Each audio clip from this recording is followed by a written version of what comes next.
Narito po tayo sa tinatawag na Fortress of Solitude, ang tirahan ni Superman. Dahil makakausap po natin ang Superman ng Pilipinas. Ayun na! Ayun na si Superman! Mr. Clark Kent, Superman? Fortress of Solitude. Oo nga, ganda. Ganda naman ang costume natin. What costume? Oh, okay. How are you, Superman? How are you? Super. Halika. This is a little tribute to my dad, Vic Season. My parents met in Father Reuter play. First, I think The Princess and the Woman of the House. My mom was the leading lady, Lydia De Leon, and my dad, Vic Season, was the leading man. And people were saying that these two are so conscious with each other, not realizing that there was actual chemistry going on. So stage actors pala sila, yeah, no? so then for many years, they would each still do plays for Father Reuter. My mom is the voice of the Virgin Mary. Yes. On TV, I ask every family, please pray the rosary. Siya yun, no? Ito, what's VLG? That's Victor Lida and Gerard. My brother gave it and put it there. At mahilig kayo sa mga birds, no? My brother, after my dad passed away, he sent birds for my brother Philip. Sent birds for mom and keeps mom Ang and dami yung me ibon. entertained. You know. Ganda.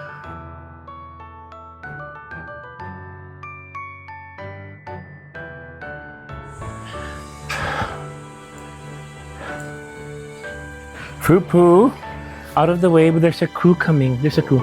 Come, Crypto. I Ayun know I ang mga can light that, costume. but- Aha. Nice. Yeah, it took a while to. Oo. Tell us about the costumes, Well, Gerard.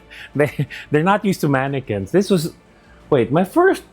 I used to do Han Solo closet cosplay. You know, you just took it from your closet. Then I had one made, and then Dumbledore came first. You know, most of us are conscious pilot, conscious kami to show our face. So I hid my face under Dumbledore for the first few years. Ito first mo. Your very first costume. First outside, yeah. I think that was a hit, you know. The effect of this was, wow, they know who I am, pero they don't know who I am, you know. They know the character. So that same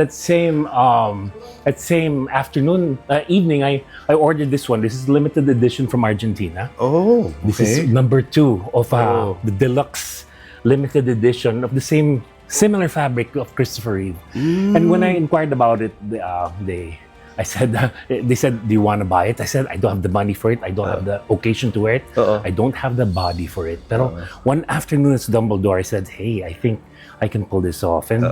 And the rest was history. I became known for this particular one, the Christopher Reeve one. And, the original, no? Christopher Reeve. and this one, there are 10 in the world, and maybe 4 of us actually wear it. The rest is probably in some mannequin. It's the first time it's actually on a mannequin now, just for your show. You know? Ganda, actually. Hirap na hirap ako too. You know, it's like dressing up a corpse. It's like dressing up a corpse. You know? It's so stiff and body fit, and the zippers, and will the boots come in and all that. But I'm known for Han Solo also. Han Solo, yes. I see you wearing Han Solo nga. Because of the Rebel Legion and the 501st. You know? Our costumes are certified and they are movie accurate. And when we go around and we collect for charity, it is sanctioned by Lucasfilms that we can collect professionally. And you know, we stand in the conventions, 20 pesos, 20 pesos, and we raise 40,000 just like that, just by posing for Posing pictures. lang, ha? And we give. And they pay for the photos, gano'n? I mean, as they want. And, Parang donation lang, gano'n? Donation lang, and then you know we help make a wish a lot. One of myself. So this one I made this. Well, this is commercial. Ito But naman. this is commercial, but I made this and I removed 2 inches from everything because it was so saggy. I did the belt. The cape is all mine. The boots are mine. You know. You know, you gotta learn already to. You know, are you some guy in a costume or are you Superman? This is Thranduil from The Hobbit. You know, the Mirkwood King of Elves. That's the father of Legolas. And this is Thor. I'm proud I made him from head to foot. You know, I said, you know, the many iterations of Thor. I want Thor Avengers, and this is one iconic. And this is a recent development that I learned. I have a cutting machine, and Wow. Na-transfer ko yung puff vinyl into that metallic thing. So you make na pala your own costumes, no? That's the big Even this one difference. that you're wearing? This is a commercial one. I had to modify it. Modified. To remove 2 inches from everything. I had to recolor everything, and this emblem is myself and myself alone. Oh, galing. You know, so Wow. and the cape is all me, including the emblem in the back. That's a little. Do you puff. do it only, as a costume for yourself, or you sell costumes? No? Yeah, some people ask me, can you Diba? make me a costume? They're all Gerard season sized. So, Oh. and mahal ako dahil ang daming tapon. I don't like this, I don't like that, I don't like this. And, I'm perfectionist and I don't think I can sell. I've sold a few, but not really. So in total, how many costumes do you have? Oh, How many in total? I'm guessing, Guessing. konti lang, maybe 30 to 50. Oh my gosh, ang all dami. over, but they're all over. Sabi ko, oh no. Dumbledore alone has 2 versions. Superman has 6, I think. Han Solo has 2. Thor has 2 versions. So, it's like the same character, multiple versions. Among all the Superman costumes, which one do you like the best? Reeve, of course. Reeve talaga, no? This one, I met the original Lois Lane. Of course. And Yeah, I saw that on Instagram. The effect on people is, even if you don't look like Christopher Reeve, you embody that Superman, and you walk and people are, even among my friends, the first time I went out and my friends, they were, ikaw ba yan? Why are you taller? No, you become the character. You're not just some guy in a costume. Okay, tell us about these, Gerard. Okay, these are some of my figurines because I hid them. There a lot of them are in storage. Christopher Reeve was one of the first one. We're so lucky now with David Corenswet that there are so many good versions of him at that time. This one came out mga 30 years after Christopher Reeve already na. They got an actual one, then I got the Brandon Routh, nahulog yung kamay, can't find it. And the Henry Cavill, of course. The Linda Carter just came out. It's just a few years old by Iron Studios. And the Christopher Reeve is maybe 4 years lang, Now the David Cornsweet, before the movie comes out, marami na, and they're done really well. Ito, this is new, no? Of course, no? This is the current one, and I still have maybe 4 still in their package. Pero ang galing, Kamukha niya na, no? Kamukha na niya. It's a life cast of Christopher Reeve. When they made flying models of him, they had to make a cast of his face. So it's slightly deformed. His neck isn't that big. Pero kasi the mold, but you can see down to every pore. His white mole is there. So kitang-kita mo yung tangos ng ilong niya, but you can see the pores of his face. I was able to get this on eBay and galing. Siya talaga yan, yung mukha niya talaga yan. Yan talaga yung mukha niya. Proportion talaga, cast from his face. No, they put him beside Henry Cavill. Cavill's head is slightly smaller, pero look at Henry Cavill na. He has a cleft on his chin and a cleft on his nose. Okay. In fact, ang problems daw nila with Henry Cavill was his Clark Kent. Yung glasses niya, hindi lumulusot. Tingnan mo, ang lalim very deep set So if you put the lenses here, what is that bump over there? So they had to custom make Henry Cavill's glasses to make Clark Kent. And they also made the life cast. I still have to get the George Reeves, the David Corenswet, and maybe Brandon Roth. And Where did you get that? This is eBay. eBay din yan. I've been watching kasi they don't come often. So when they do come, bantayan grab mo. agad. And there you go. I've saved a lot of money at trips by going to eBay.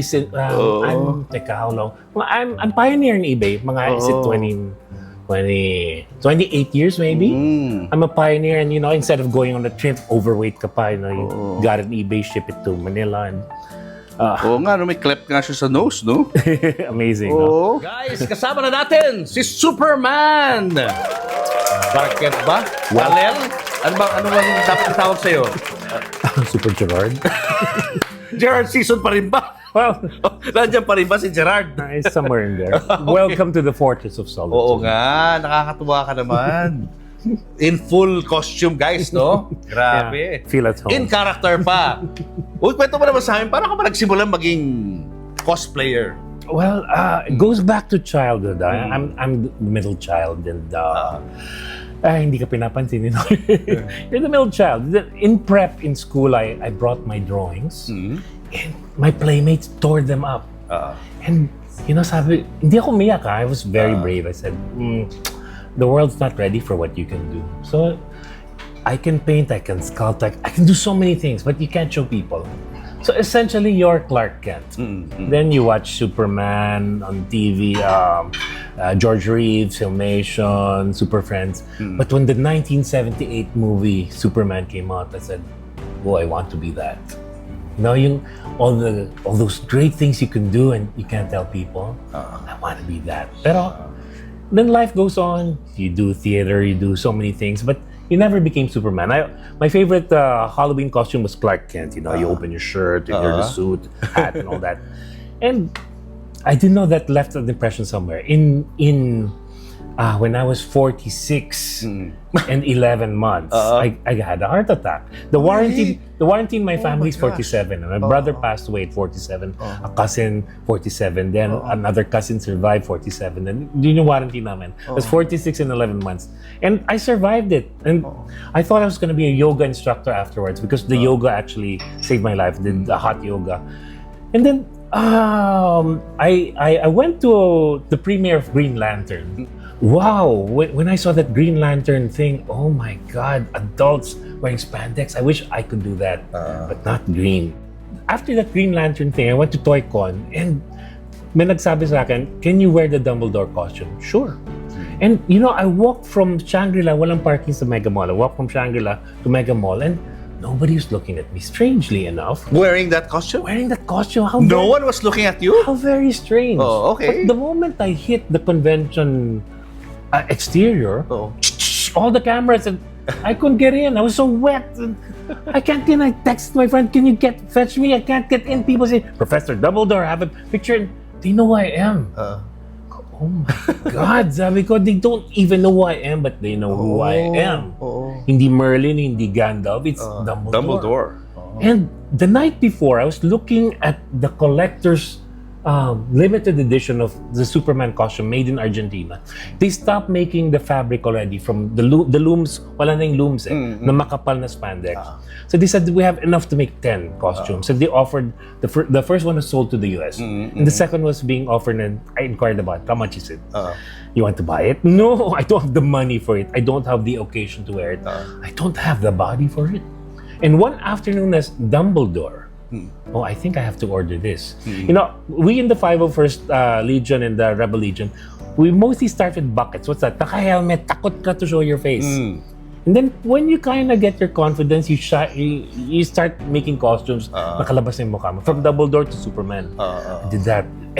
That was in 2011. Ano yung parang rite of passage ba yun para sa mga cosplayers? Yes. You wear a helmet first? Because you're scared if people will buy you. So, parang wala kang confidence. Parang gano'n. So yung helmet ko was the beard and the hair for Dumbledore. But for others, it's mga Darth Vader, gano'n. My good friend, Stormtrooper, my good friend Prince de Guzman hid himself with prosthetics before he showed his kapogihan. Okay. It all starts that way. Starts that way, no? Takot ka, will people buy you? Because deep inside, you're still this geek. Baka hindi ka tanggapin, diba? no?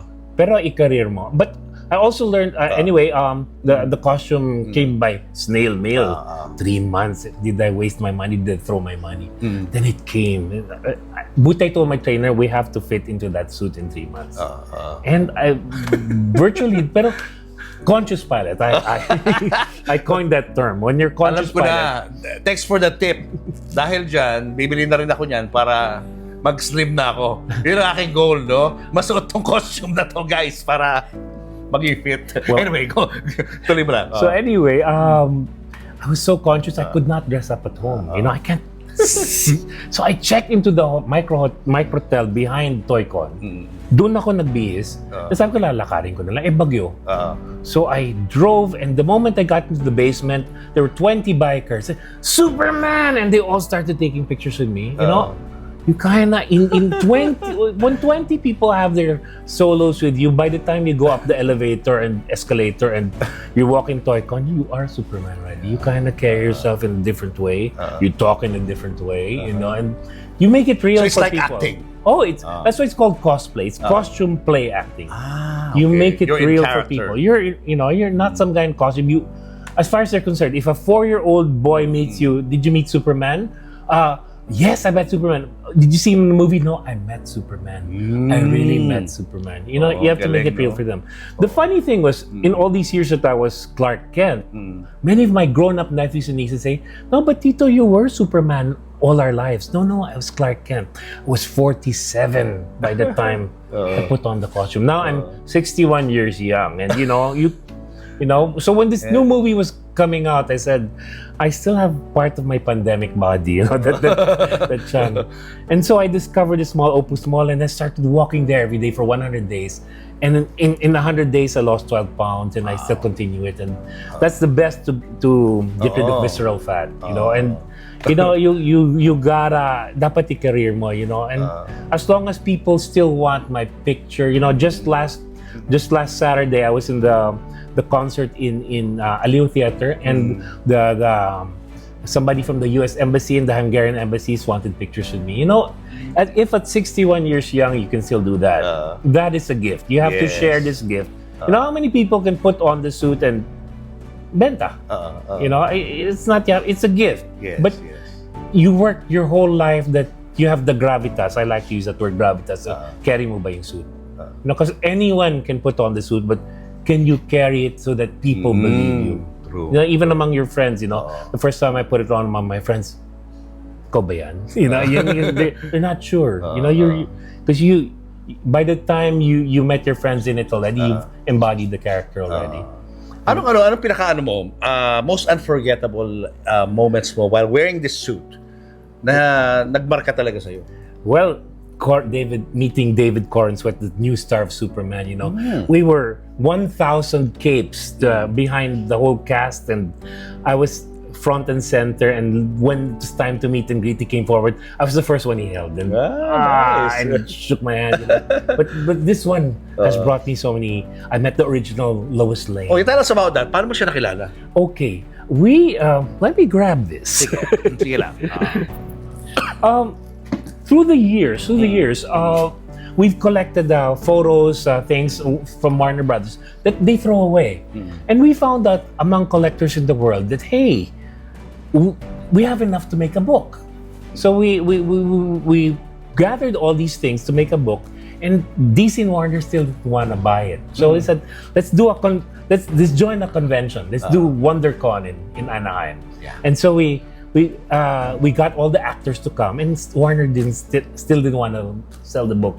So we had the convention anyway. Got Margot Kidder, Lois Lane, Ursa, Lana Lang, Jimmy Olsen. They were all there. From our collections. These photos are from our collections, not even Warner. Oh my gosh. Because tinapon na ng DC and Warner. Ang ganda ng book na to. And and I'm one of the contributors. And from that, it was the Superman Celebrity Reunion. And in the official photo, I represented Marlon Brando. The day before, represented Christopher Reeve. You played the dad? Yeah.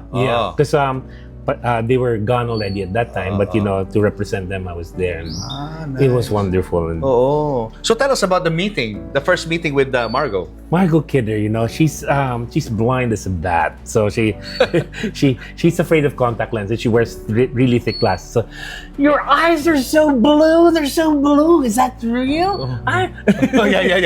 Yung contact lens. And then later on, when I was Jor-El already, she was feel at home na sa akin. And this split curl, it takes 2 hours to put on a split curl. So my Jor-El split curl, I had less than 2 hours. Good toing. So she would do Lois Lane laway on my, that was a kick. You're 14 years old and you watch Superman, and now this lady is.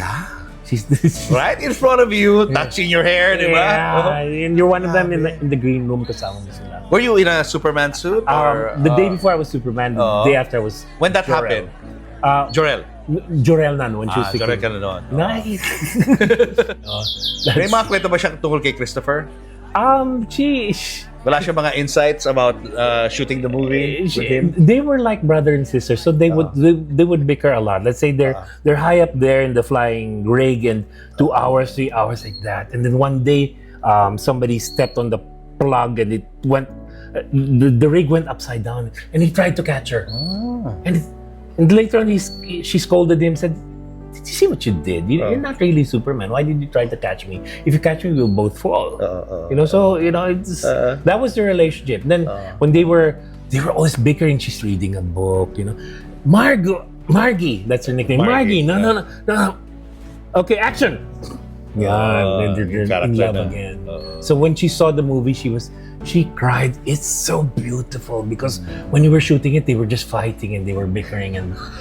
Pero bickering in a brother sister way. Yeah. When she was kissing Christopher Reeve, she was thinking of Harrison Ford. Because the first time she saw Christopher Reeve, that's Superman, that's String Bean. It still hadn't worked out. They developed. So, but if you watch her auditions and when you see the movie, the chemistry. That you can say they had affection for you. Ano sa tingin mo ang reason kung ba't siya kinast dun? Kasi di ba parang hindi siya yung typical na di ba na girl next door. Well, diba? Lois Lane is not a bombshell. She's a go-getter. It was either her or Stockard Channing, but Stockard is older pa and a little more butch. So, but you do see her in her audition thing when she tries to shoot Clark Kent and when she realizes Superman, you can see the tears form in her eyes that you are Superman, and she's gonna get it, and she did, the chemistry was something else, and in person she is hilarious, a joy to be with. So I get my camera and I'm gonna take a picture. Wait, I have to put on my face. She put on her lipstick, Kaya pala yung Lois Lane ngayon medyo hawig sa kanya, no? Oh yeah, there's similarities. She is the mold. That's why a Man of Steel and the Snyderverse was the different take. That Lois was Lana-esque, red hair. Amy Adams. Ibang Lana, ibang Lois. It's like Betty and Veronica in Archie's. Very different. So you things. feel na itong movie na to will be more parang the real thing. The real thing. Meeting Rachel Brosnahan. She's like a walking porcelain doll. She's so delicate and she's so luminous in person. That's so like porcelain, Wow. Plus the personality, no? Ganda rin, no? Very, very warm, regal, like a princess. I was very impressed. Nagkaroon ka ba ng experience in meeting children na may sakit?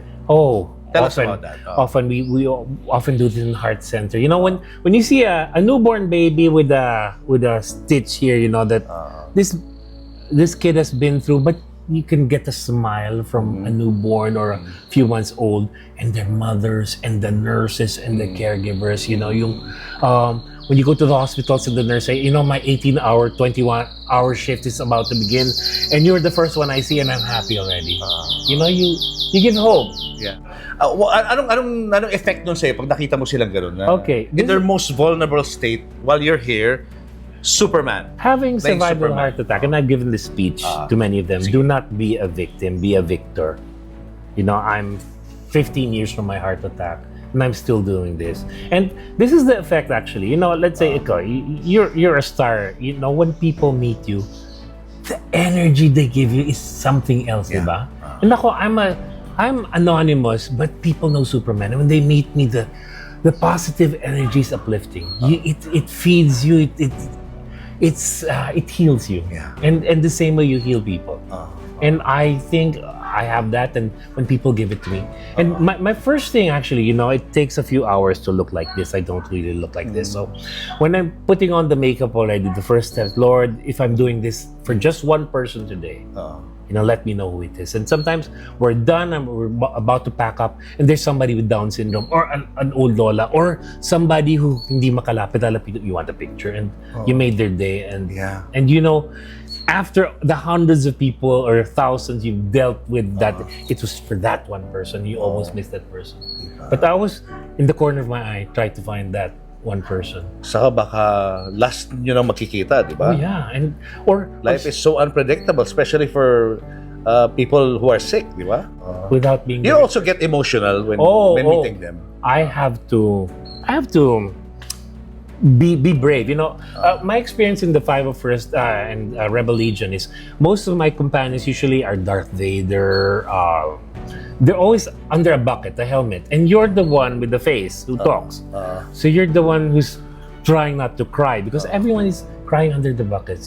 We did the veterans hospital, amputated. After battle. And you're the positive one. Hello, we're here. But deep inside, you're also crying like the rest. That's where the acting helps. That you pretend you're not sad like the rest of everyone. And kumbaga sa kryptonite, yun ang nagpapahina. Ito mga taong to na nakikilala mo, yun ang nagpapalakas. Oh, absolutely. And this new Superman will show that with children. That's Superman. This is the hallway of my house, but my paintings, half of my paintings happen to be here. The half of the collection is sold, but the other half is here because they all have owners. The owners just have to find them. Wow. Each one that went to their own home.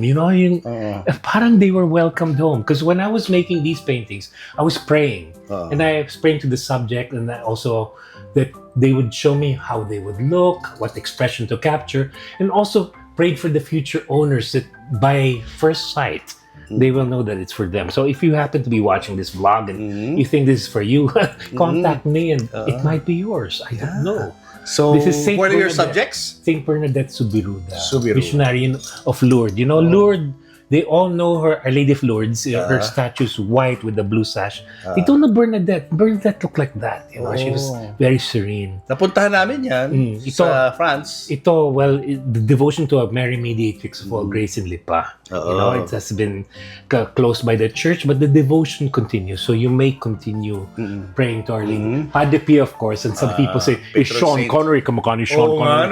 No, but Sean Connery looks like Padre Pio. And there's a Padre Pio's shrine in Libisino. Saint Francis to, no? This is Saint Francis of Assisi. If you look in the book, his face kept changing because I made him darker before, wider, until I found that he had a very sparse beard, very expressive eyes. Saint John the Apostle, Saint Teresa of Avila. This is Saint Teresa of Avila. Avila. Very, very expressive eyes. Saint Dominic Savio. The Don Bosco saint that Don Bosco himself mentored, one of the youngest saints ever before the Fatima missionaries. This is Our Lady of the Rosary, my own original creation, which was inspired by some of the loveliest actresses, including Meryl Streep, Winona Ryder, Connie Saleka, Jane Seymour, and a bit of my mom. This is Saint Filomena. Cancer. So many things. A young martyr saint and a young girl. This is Saint John the Baptist, and after or before he was beheaded, the very serene look in his face. It's more the dark version of my paintings.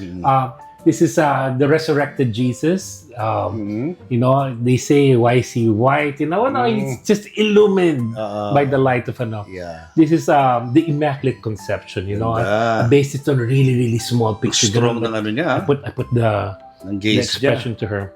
This is Our Lady Queen so of Peace, from popularized by Medjugorje, but it's actually from Tijalina in near Medjugorje. Our Lady of La Saleta, one of the few crying images of Our Lady, and she was seen weeping by two children in La Salette, Lady of La Salette. Saint Gerard, Mayela, my patron saint, and Our Lady of Sorrows, you don't know if she's about to cry, she's holding back the tears. And this is Jesus of Nazareth, based on Robert Powell's feast. Yes. I was drinking at the time. I quit drinking already, but at that time, when you have a few glasses of wine, your strokes are really quick, clean like that, and it was mostly finished in a few hours because you're more confident with your strokes.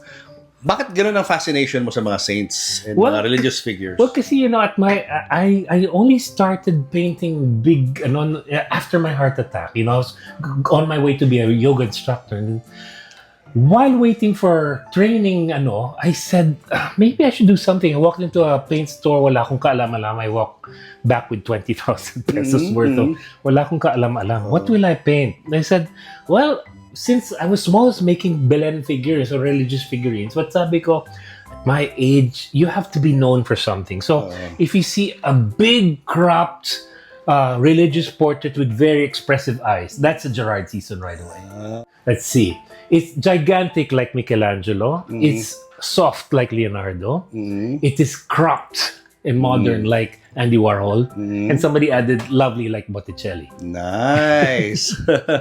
So hindi ka nag-aral, no formal study on this art. Is self-taught, Self-taught lang talaga. Galing, ha? You later on you kind of develop a technique. All painters, yung some people say kaya ko yan, but only you can come out with something that it is you and I found out even digitally, even sculpturally, the style continues. So if you've never painted in your life, if you tried, ikaw lang, Julius, every Lent you make your own Jesus Face portrait, of Christ, diba? yes. And there is that certain style that is unique to you. Yes. And we all have that. So I mean, my calling card for years said painter, and what have I painted? Well, now I do have paintings, and it's in my book of in icons, and at least if I ever stop painting, these paintings are in a book, and each of them have a book. If you happen to buy a painting, you will have your own book. There's a common book, but this one, the cover will be your painting, and only your painting will have the certificate inside. Nice. Because a lot of painters make paintings, and then who painted that? I don't know anymore. So it's on record. And seldom can you buy a painting with your own book. Tama, and a certificate inside. Galing. So it's in there. Nandiyan rin yung ibang mga images. And for posterity, all the other so ito, images. di ko na ito nakita. These wala are na. sold na, no? But you see the transformation of this one when he was made. He didn't step start by out. step, no? Look, when he was finished already, I redid it again all over. There That you was the go. Rosary Theater in Shangri-La before. Okay. It It was exhibited in it's a Shangri-La the Mall. 90s, no? The 90s, you guessed it in our show. Yeah, 97 until the early 2000s. It ran for 5 years. It's all the mysteries of the Rosary, from the joyful, the sorrowful, the luminous to the glorious. The entire life of Jesus told in 20 minutes. Wow. With lights and sound, lightning, water. This is remnants, and some of them still move, and I have to go back. Ang galing. The life of Jesus, na buong life of Jesus. So ito yung simula, no? Well, nativity, somewhere in the middle, bagsak na si Mary. Ano plano mo rito? Well, I want to computerize it. I can't find the right projector that doesn't have a splash screen. So until I do, then they've You made this yourself. Inassemble mo siya lahat. many of the figurines I've made. Yeah, like this one I made them. And some my mom got from Spain, and we integrated it. And since I was small, palaki yung Belen namin until it became June Keithley Castro suggested to leave it permanently here. So we kind of left it. But I kind of want to make it open to the public again. So until there's a way, sayang di ba? This deserves to be seen again in public. I think I should Even during Christmas lang sana, no? Di ba? Yeah. Or Holy Week. This would be nice. But the angel there is still moving. Oo nga. The rest of them are Gumagalaw pa have yung angel to with wings. back to all their Nice. motors.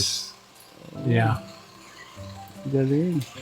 Ilang years in the making to? Oh, wow. My whole lifetime. I mean, since I was small, di ba? Oo. Paganda ng paganda, and palaki ng palaki. But this kind of stayed here for... I haven't touched this in 20 years. So I have to go back and... May tubig. Nakita tubig. So nag-start lang to as a Belen? Belen lang na maliit lang. In fact, my mom's first Belen, styrofoam lang, walang mukha and all that. Belen ba yan? Then she got more ambitious. I got more ambitious and creative. Yeah. Ito, may mga articles na rito, guys. Yan. The Rosary Theater.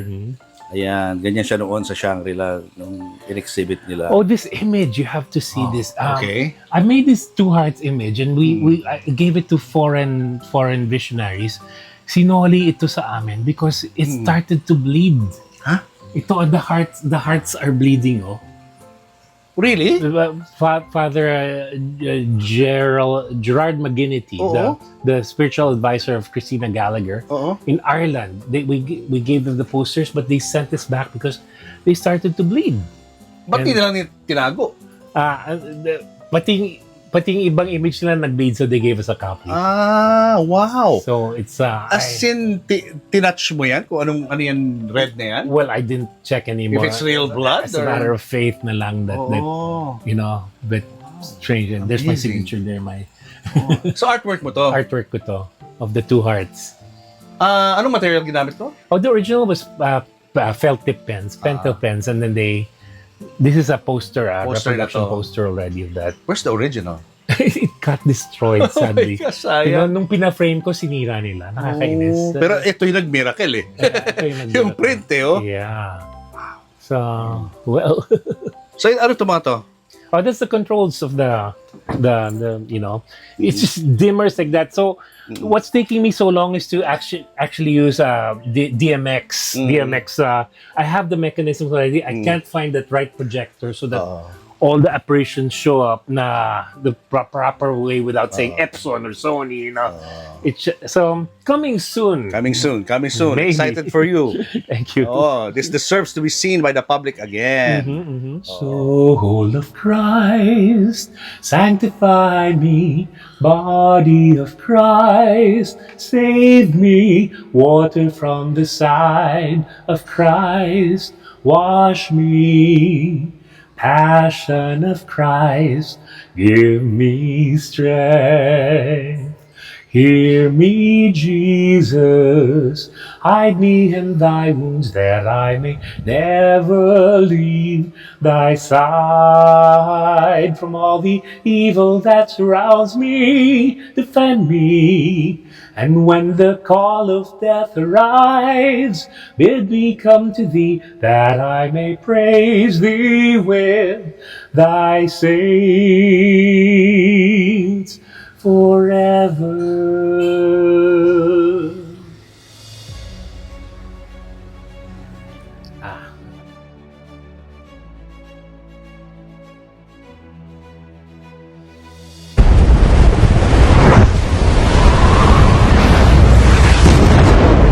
Yung nangyari sa yung darkest moment ng life mo, which is the heart attack. How did this happen? It wasn't so. I was doing Bikram yoga, hot yoga, and I was doing it a few years. I even won 2 medals, 2 bronze medals, but that was tricky because tatlo lang yung entry, so I was the bronze. So you were fit, ha? I was pretty fit. Di ba? Nag-yoga ka and Yeah, all. but years of if you recall, my other job was officiating funerals. I know. Yeah. And you like a candle burning out. You give out so much light, but you're dying. Yeah. And that year was so providential because one of my batchmates, Jeff Tan, took me out of. Can I pirate you? I did something totally different from the funeral industry. I was doing freight forwarding. Freight forwarding me. So, medyo iba yan. Well, it's a box. You move it around. Parang funeral din yan. The 5 months was torture for me. But it actually got me out of the funeral industry gradually. Because if I was still in it, I probably would have died. Because of the negative, negative energy, ang bigat mabigat trabaho mo, uwi mo, mabigat. Anong ginagawa mo sa funeraria? What do you do?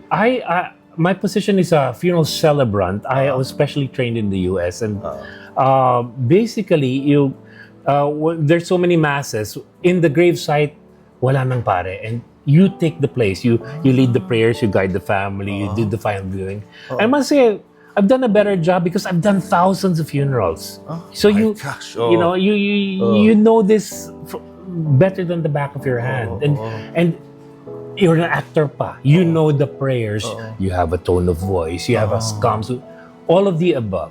It works, and the package. You're pretty clean looking like that, so people believe but like a candle burning out. Naubos ka talaga. You're the host, you're the clergyman, you're the driver because somebody has to bring you there. And you're the coordinator, all of the above. But just by opening your mouth, the funeral falls into place.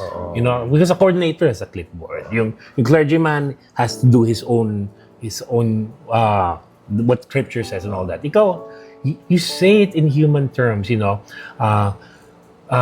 We forgive you, we ask you to forgive us. You know, nobody says that. We beseech you, hear us yung sa pare. We ask you to forgive us. Because we love you, we release you. Ganon. Mga ganon. Or comforting words.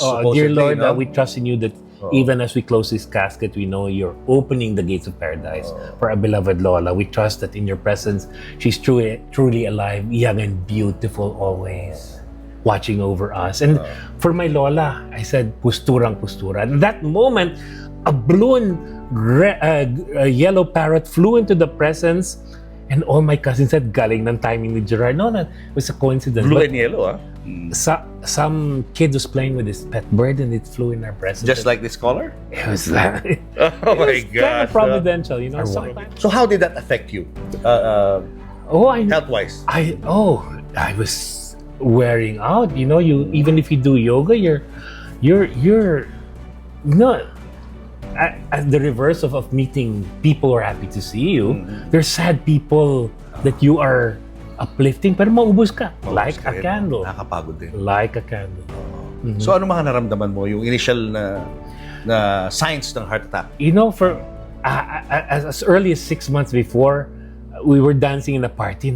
Umupo ako, sabi ko, anong klaseng asthma to? Asthma? Akala ko I have asthma. Parang hirap ka huminga. Parang you catch your breath, then you're fine. But the few weeks before that, yun na yung I'd walk and then I had to stop. You know what? Anong klaseng asthma to? Yung pala, your heart can't support your lungs anymore.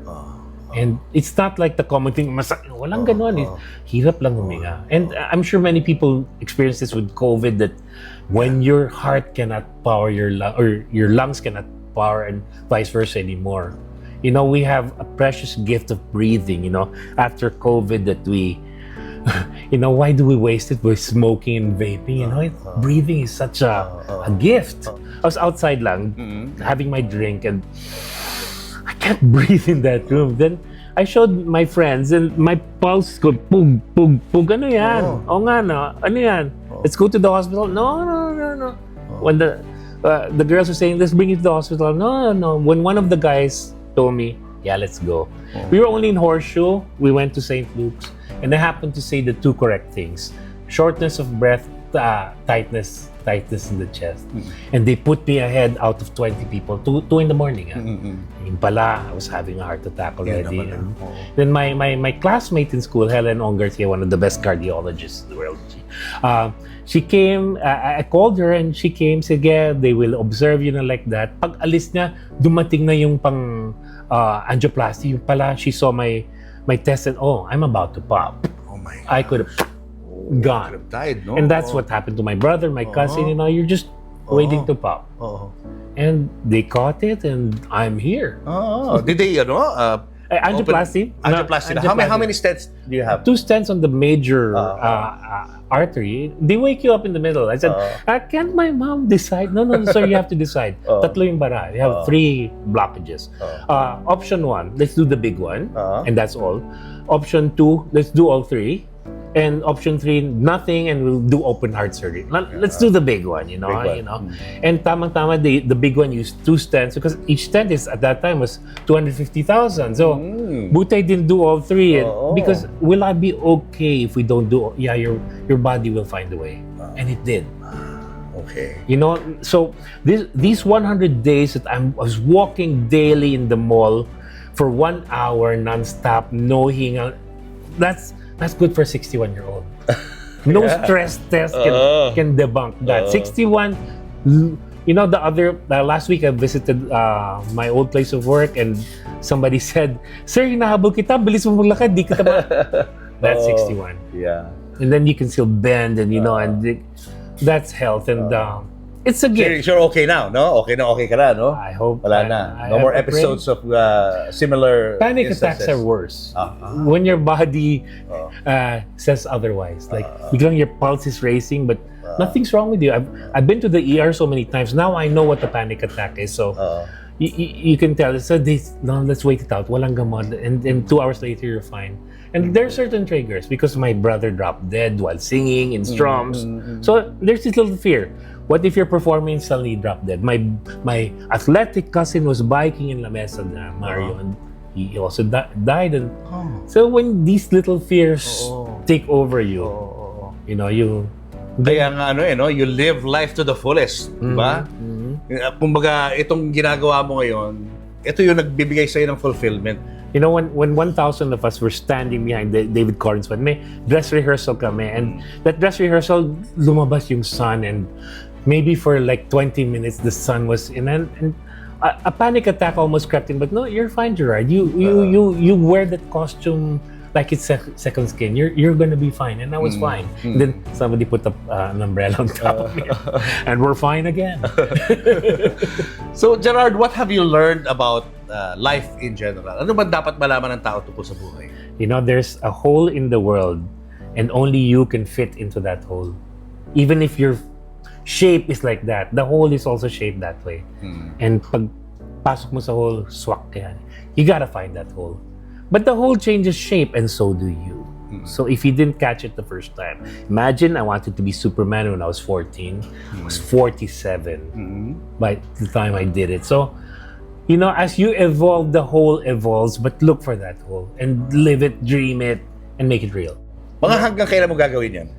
As long as somebody wants my picture. I can always be Jarrell. Oo nga, no? Di ba? Transition ka na into the dad. Yeah, but you know, future, no? as long as you can... I didn't think I could do this, actually. But the decision, December 30, I'm gonna lose weight so I can look good in that costume. And I did. Galing. Ano ba I-realize after talking to you? Si Superman pala, hindi lang siya si Christopher Reeve, hindi lang siya si Henry Cavill o si David Cornsweet. It's anybody. Anybody can be Superman like you. Because everyone is Clark Kent. You can do these amazing things that if only you show the world, you know? And we all can do amazing things that only we can do. And whatever that is, show it to the world. Any one of you guys, kahit ordinaryong tao lang, can be a Superman. O basta't maging mabuti kayong tao at tumulong sa kapwa. Diba? Galing! I love your story, Gerard. And I hope na maging inspiration ka pa sa mga kabataan natin. At sa mga hindi na masyadong bata, let's learn from Gerard Season. Thank you. Thank you so much, Gerard. Thank you for sharing your story. Up and away. You can catch me on Instagram, Super Gerard Season. That's one word, Super Gerard Season. Or in Facebook is Super Gerard. You know, my friend requests are a little too much. I can't accommodate everyone, but I reshare, so it's there. And watch Superman in the Philippines starting July 9, ahead of the world. I'm seeing it on the 7th, so up and away. All right. Ang hirap. So sabi ko talaga, parang sinabi ko na lang sa mga ate ko, sa mga pinsan ko, na kasi only child po ako, tas hindi ako tanggap ni Papa that time. So parang ang sabi ko na lang na pag nag-28 ako or pag nag-26 years old ako, maghahanap ako ng partner na babae para makasama ko habang buhay. Kasi natatakot sila in the future na baka mamaya tumanda ako mag-isa. Ayun yung pinakatakot ng mga relatives ko, ng mga pinsan kong babae. Ayan. So, ayun naman, natupad naman at silat po yung naging sagot. Yung ilang taon na kayong kasal? Kinasal talaga kayo? Wedding anniversary po namin. Catholic wedding ba to? Christian wedding? Ano po? Civil wedding. Symbol. Kinasal po kami ni former Mayor Timmy Chipeco. Civil lang. Opo, sa civil. Pero pinayagan niya po kami at nag-sponsor po noon that time. Ito. Ayan po. Ayan, So, ibig sabihin, sa simbahang katolika, pwede kayong magpakasal, provided na dapat ang ikaw ay nakabarong. Siya nakagown. Ano na mangyayari? If ever magkaroon ng chance, just to get married. Pag nagka-baby na po kami, Are you trying? Working on a baby. yes, nagka-try na po kami. Papo, nasa na po kami ngayon. Yung episode po namin ngayon, it's for fertility na po yung, working na po. So, ayun nga, sabi ko, pag nagka-anak kami, try namin talaga dun sa pinagkasalan ng nanay at tatay ko, sa Landayan Church. Doon kami doon kami magpapakasal. So that means nag-stop ka mag-hormones? Kasi gusto mo mabuntis? Ganun ba yun? Hindi po ako nagtitake Hindi ka ng nagtitake hormones. talaga ng Yes. hormones. So anytime pwede ka rin talagang ma-pregnant. Pero ang baba ng voice mo, ha? Diba? Opo. Oo, parang, di ba? Yeah, parang Parang lalaki bail na nga rin yun. no? Pero may pinagdaanan siya kaya hindi sila agad din magkaanak eh. Kwento mo lang, Letly. Nung ano po, nagpa-check up po ako. Then may nakita pong cyst sa ovary ko. Julius and Tintin, para sa pamilyang Pilipino, would like to thank the following. Raja Travel Corporation, with you on your journey. David Salon, whoever you are, whatever you do, David Salon brings out the best in you. Coco Life, believing in the Filipino. Babyco Baby Wipes, and Frida Feminine Napkins. Universal Robina Corporation. The Kabalen Group of Restaurants. Ideal Vision. Revlon for my makeup. Goldmine Rice. Mono Quadratic made-to-order home and office furniture. DeLonghi Coffee Machines. Enagic from Japan, Kangen Water Machine. Email us for inquiries. Health Cube Medical Clinics. Uratex. Clean Echo. Orofan, the heart of every home. Cupid's Cologne, Love Mist, and Kiss Me Red scents. To order, email tonybbabaw@gmail.com.